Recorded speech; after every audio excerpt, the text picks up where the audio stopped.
Ma femme infidèle a perdu la tête quand j'ai découvert qu'elle me trompait. Je suis marié depuis 7 ans à ma femme de 33 ans et nous n'avons pas d'enfants. Il y a 2 ans, elle a commencé un nouveau travail et a excellé au début. Elle a parlé d'un collègue qu'elle n'aimait pas en l'appelant « trou du cul », mais son attitude envers lui s'est adoucie avec le temps et elle a cessé de parler de lui.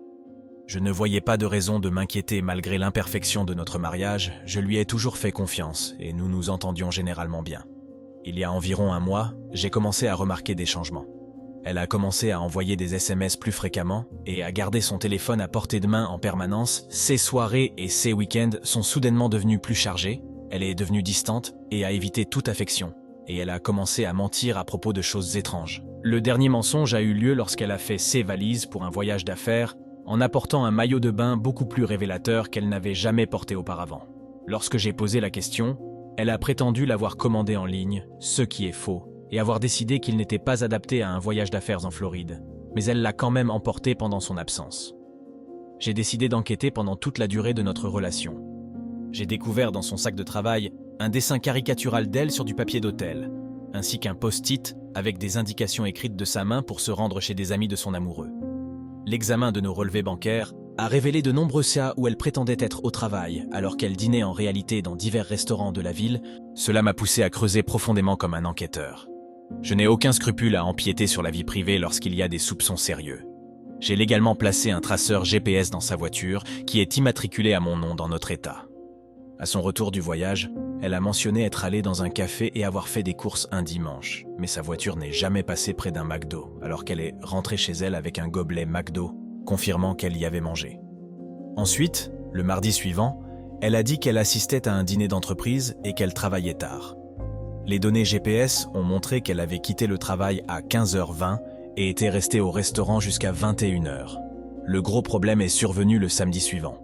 Nous étions censés regarder ma nièce jouer au tennis à 8h. Elle a dit qu'elle voulait y aller seule pour pouvoir quitter le terrain de tennis et aller travailler dans un café après le match. Elle a dit qu'elle allait à Café X et a parlé un peu de pourquoi elle voulait y aller. Je lui ai dit de passer une bonne journée et suis allé dans ma voiture. Grâce au GPS, j'ai vu qu'elle était allée directement à un motel Comfort Inn. Je suis allé au Comfort Inn et j'ai attendu dans un parking voisin jusqu'à être sûr qu'elle était à l'intérieur et non dans sa voiture. Je l'ai appelée depuis le hall et lui ai demandé comment était le café. Elle a dit que c'était bien et m'a demandé pourquoi je voulais savoir.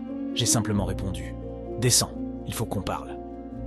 Quand elle est descendue, elle a dit « Ce n'est pas ce que tu penses. Il doit faire ça parce qu'il a été pris avec d'autres filles avant ». Je lui ai demandé ce qu'elle voulait dire et elle a répondu qu'il travaillait toujours dans des chambres d'hôtel. Elle a dit qu'il n'avait rien fait de physique. Et c'est là que je lui ai dit de sortir de ma voiture. Je suis parti et elle m'a appelé 50 fois. J'ai finalement répondu et lui ai dit que si elle me mentait une seule fois, je raccrochais.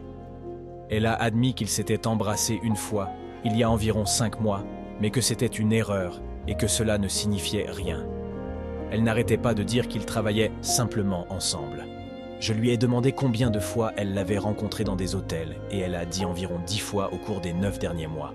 Ensuite, je lui ai demandé ce qu'elle avait fait ce mardi-là et elle est devenue défensive. Elle a dit qu'elle avait été au travail toute la journée, puis qu'elle avait eu un dîner professionnel. Je lui ai dit que je pensais qu'elle mentait et j'ai raccroché. Elle est venue chez nous pendant que je chargeais mes affaires et mon chien dans ma voiture. Elle est restée dans l'allée, refusant de bouger tant que nous n'avions pas parlé. Elle pleurait et s'excusait, visiblement bouleversée. Ce jour-là, je suis parti, et cela fait maintenant 1 mois. Nous nous sommes rencontrés plusieurs fois pour qu'elle puisse s'expliquer, mais quand je pose mes questions, elle se met en colère, devient sur la défensive et dit que répondre n'est pas bon pour nous. Elle a menti sur de petites choses, et quand je la confronte, elle dit que je la piège. Elle affirme fermement qu'il n'y avait rien de romantique entre eux, qu'ils étaient juste de bons amis et qu'il l'aidait dans son travail. Leurs discussions ont pris une tournure inappropriée, abordant nos problèmes. Elle a avoué lui avoir envoyé des textos et les avoir effacés, en disant qu'ils n'étaient pas romantiques, mais qu'ils pouvaient être perçus comme des flirts. Elle a dit qu'il l'aidait avec sa dépression et son travail. Je veux lui faire confiance, peut-être parce que je l'aime ou que j'ai peur de la vérité. Je suis coincé à essayer de découvrir la vérité, mais même si je la découvre, je ne vois pas comment je pourrais dépasser ce que je sais déjà. Est-ce que je perds la tête? Mise à jour. Nous sommes à 1 mois du jour J. Je lui ai parlé hier soir. Voici ce qu'il en est. J'ai demandé des nouvelles de ses échanges avec cet homme au cours des 4 dernières semaines. Elle a mentionné qu'il est ignorant de ma confrontation à l'hôtel le jour J. Elle n'en a pas discuté avec lui, jugeant que c'était un problème conjugal qui ne le concernait pas. Je lui ai demandé d'arrêter toute discussion non professionnelle avec lui. Elle a prétendu qu'elle réduisait progressivement, ce qui m'a mis hors de moi. Elle pense devoir diminuer les échanges au lieu de couper tout contact parce qu'il ignore que je l'ai surprise. Puis elle a menti sur un détail insignifiant. Je l'ai confrontée, sûre à 100% qu'elle mentait, mais elle a nié vigoureusement sans jamais céder. J'ai laissé tomber, ajoutant cela à la pile des problèmes non résolus.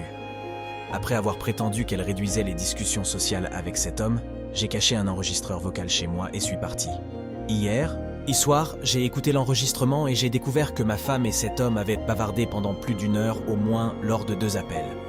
L'enregistrement s'est arrêté l'après-midi, donc je suppose qu'ils ont encore parlé dans la soirée. Je n'ai pas saisi beaucoup de détails, mais j'ai entendu quelques remarques incriminantes. Ils ont discuté de l'état de notre mariage, alors qu'elle prétendait qu'ils n'en savaient rien. Ils ont parlé d'utiliser une application secrète pour éviter d'être détectés. Elle m'a insulté parce que j'étais arrivé en retard pour le petit déjeuner. Ils ont parlé et ri de nombreux sujets. Je n'avais pas entendu ma femme aussi épanouie depuis que nous sortions ensemble. Je l'ai confrontée. Elle a admis certaines choses et nié le reste. Je n'en peux plus. Je rencontre un avocat spécialisé dans le divorce ce matin. Durant les 2 dernières semaines, je n'ai eu aucune communication avec mon épouse. Récemment, elle m'a contacté par texto, cherchant à avoir une conversation. J'ai répondu en fixant mes conditions. Pour discuter, elle devait tout avouer avant que je ne m'engage. Elle a prétendu être consciente d'une mise sur écoute de son téléphone, ce qui n'existait pas, mais je l'ai laissé y croire et j'ai affirmé que je savais déjà tout. J'ai insisté pour entendre la vérité directement d'elle. Finalement, elle a cédé et accepté de tout révéler. Quand elle est venue, elle a avoué que son implication avec cet homme était bien intime, s'étendant sur les 6 derniers mois. Elle a admis avoir réservé une chambre d'hôtel la veille de notre anniversaire pour leur rendez-vous. Elle a également confirmé qu'ils avaient continué à communiquer après la découverte, affirmant qu'il l'aidait à gérer mes questions. Elle a affirmé que l'affaire était terminée pour de bon et a exprimé son désir de sauver notre mariage. Cette confession est intervenue 6 semaines douloureuses après que je l'ai surprise à l'hôtel. Je soupçonne que sa confession n'est apparue que grâce à ma persistance, bien qu'elle prétende avoir toujours eu l'intention de tout révéler pour minimiser la douleur pour nous deux. Les dégâts accumulés durant ces 6 semaines semblent insurmontables. Mise à jour. Nous avons fini par divorcer. J'ai pris mon temps avant de prendre cette décision, et avec le recul, je regrette de ne pas l'avoir prise plus tôt. Mon ex-femme voulait rester avec moi, bien que ses raisons me restent floues. Cependant, ses mensonges constants et son gaslighting ont rendu la réconciliation impossible. Traverser le divorce a été l'expérience la plus difficile de ma vie. Pendant mon mariage, j'étais entièrement dévoué. Je n'étais pas parfait, mais j'aimais ma femme de tout mon cœur, et je me voyais passer ma vie avec elle. J'étais prêt à tout faire pour la rendre heureuse, et je pense avoir fait des efforts considérables à plusieurs reprises. Maintenant que je me suis éloigné de cette relation, je peux la voir telle qu'elle était vraiment. Une personne narcissique drainant l'énergie et la bonté de quelqu'un qui tenait à elle.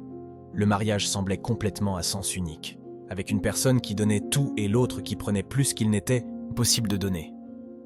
Vers la fin, j'avais commencé à croire que j'étais un partenaire sans valeur. Elle dénigrait ma profession, ma personnalité et mon apparence. Cependant, depuis le divorce, mon entreprise a prospéré et j'ai pu sortir avec des femmes que je pensais autrefois hors de ma portée. Je croyais être peu attirant, en partie à cause de l'influence de mon ex-femme, mais maintenant des femmes magnifiques, beaucoup plus jeunes, viennent m'aborder dans les bars. J'ai eu quelques belles relations avec des femmes incroyables. Ces relations se sont terminées à l'amiable à cause de problèmes de compatibilité, mais elles m'ont aidé à voir à quel point mon ex-femme était une partenaire terrible. Je n'ai plus aucun contact avec mon ex, et je pense rarement à elle. Le divorce est devenu contentieux parce qu'elle estimait que je recevais trop d'argent, même si j'avais accepté moins de 50% pour garantir un processus plus fluide sans perturber mes entreprises et nos retraites. Il est stupéfiant qu'elle ait pu tromper quelqu'un puis se plaindre de l'argent qu'il reçoit, même si c'est moins de la moitié. Cela a renforcé ma conviction que j'avais pris la bonne décision et que j'avais besoin de m'éloigner de cette situation toxique aussi rapidement que possible. J'ai perdu des amis pendant le divorce, mais cela ne me dérange pas. La plupart ont pris mon parti et je n'ai aucun intérêt pour ceux qui ne l'ont pas fait. Ils m'ont facilité la tâche en les laissant partir. Le plus difficile a été de perdre mes beaux-parents, car je tenais vraiment à eux. Cependant, je comprends leur position. J'ai envoyé suffisamment de correspondance à la femme du partenaire d'infidélité de mon ex pour qu'elle comprenne ce qui s'était passé, et bien qu'elle n'ait jamais répondu, je respecte sa décision. Pour ceux qui traversent ce cauchemar, voici quelques conseils. Éloignez-vous de la situation pour penser clairement sans être manipulé. Cherchez de l'aide de professionnels. Entourez-vous d'amis et de votre famille. Faites des choix sains, restez actifs, limitez la consommation de substances C et priorisez votre bien-être. Écoutez les conseils, mais en fin de compte, prenez votre propre décision, car c'est votre vie. Il y a eu des jours incroyablement sombres après avoir découvert l'affaire, mais après la douleur initiale, cette période a été la meilleure de ma vie. Je trouve du bonheur véritable chaque jour. Si vous traversez une situation similaire et avez besoin des conseils d'une personne qui est passée par là, n'hésitez pas à me contacter. Je suis là pour aider.